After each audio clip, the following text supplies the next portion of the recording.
very simple. This is a clear thing, a presentation in layman's terms. And that's not to degrade the term layman.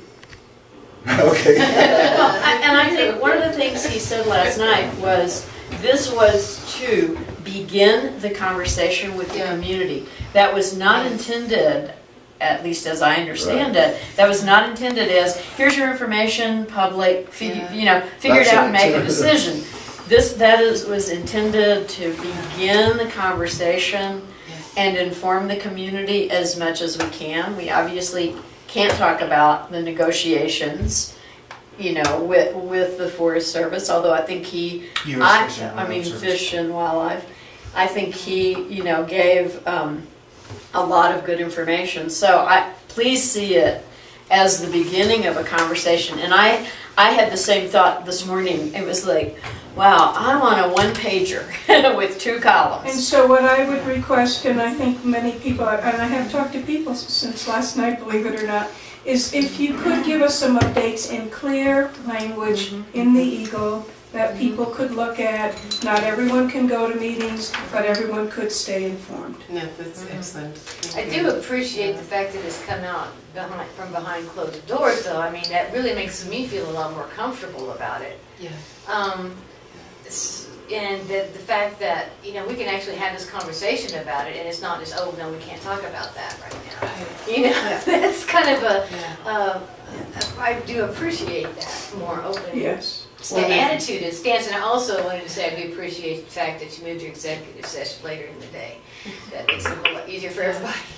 Well, and if you are going to do pro and con, I'd appreciate if you make sure that those pro and con points are developed by somebody who doesn't have a bias one way or another, an agenda in terms of this.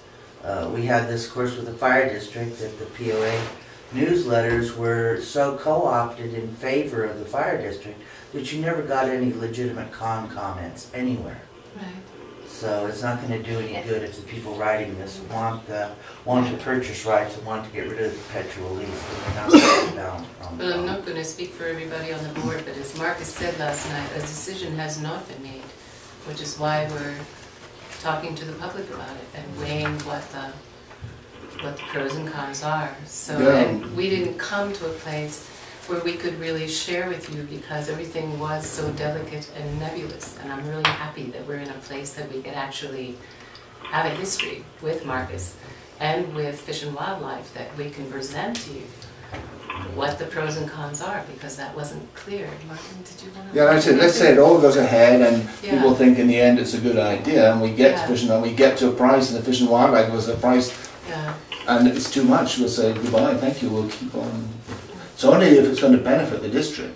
Otherwise, it's not point doing it if we don't feel it's going to benefit the district. And it's benefit in the long term. So AJ, how do we execute that request from the public here for a pro and con list? Well, I think we need to speak with Marcus about boiling that all down.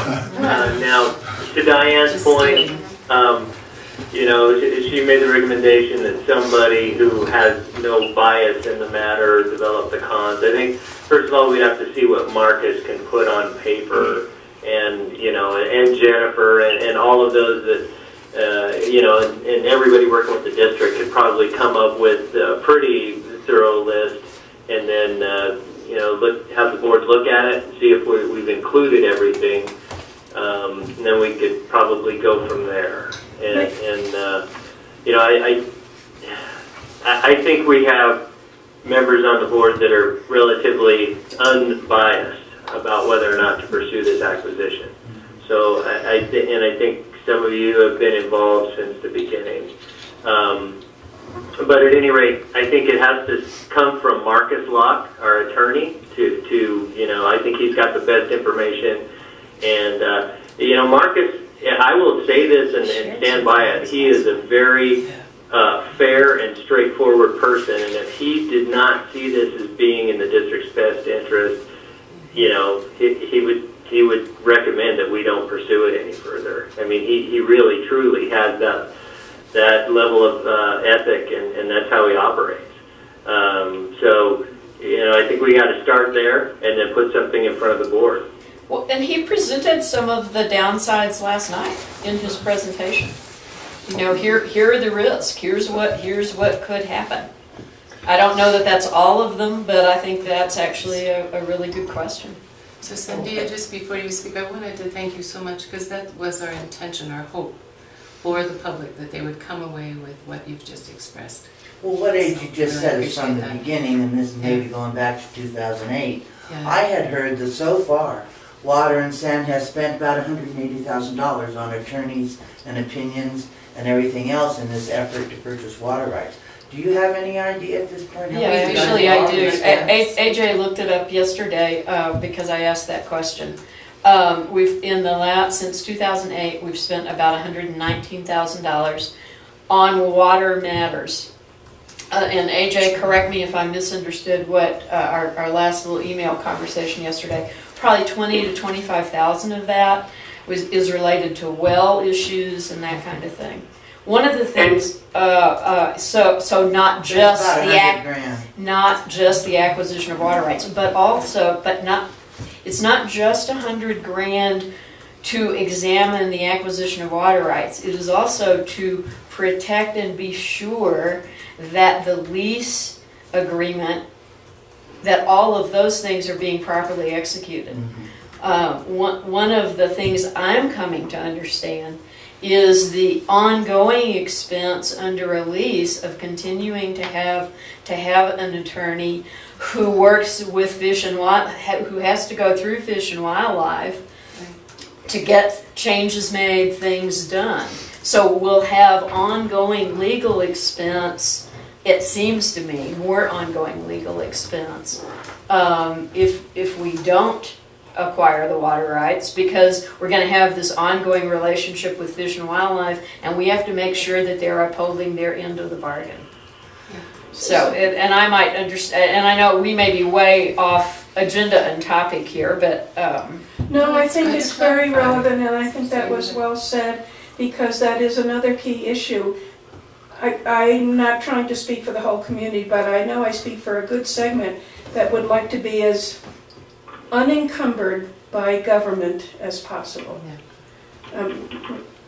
Right, and so, and that would not only reduce all the expenses we give for going with a go-between. It's like having, I don't want to call it anything else, I'll just say a go-between with us and Fish and Wildlife, but the government. And it seems to me, again, what needs to be stated is water security is an immediate problem. And if it isn't immediate to most people, it's coming. And the more we can secure without government interference is really a wonderful thing to aim for. Yes, it is. Well, I wonder how much actual interference and how much time has to be spent making sure that U.S. Fish and Wildlife upholds its part of the contract. I can't imagine it be all that much. But what's more astonishing to me is that you all could manage to spend $100,000 on something in your budget without, just because somebody had the idea that this ought to happen, when this shouldn't have been ever a budgeted item. It wasn't anything that came from the community. The community ever said, hey, let's try to get out from under this perpetual lease. But that you managed to be able to spend $100,000 out of your budget in a way like this is really astonishing to me. There's no accountability in that whatsoever. Didn't we just hear that the $100,000 was, that only about $25,000 of that 119 was spent on the water rights? No, it's the opposite. Mike, so $100,000 was spent on the water rights, $20,000 was spent on something else. Okay. But we pay a really high price for our water with the Fish and Wildlife. What was last year? $88,000. $88,000 a year, and they estimate that to go up in the next so many years, and it's an ongoing fee. And then it's not even for the consumptive use; it's for all of the water we pump.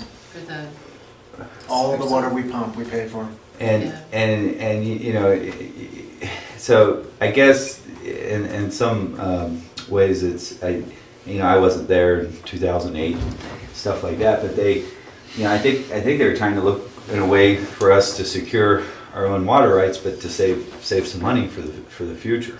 You know. Yeah, that's absolutely right, Kyle. And you know, it should be noted that you know the water rights issue.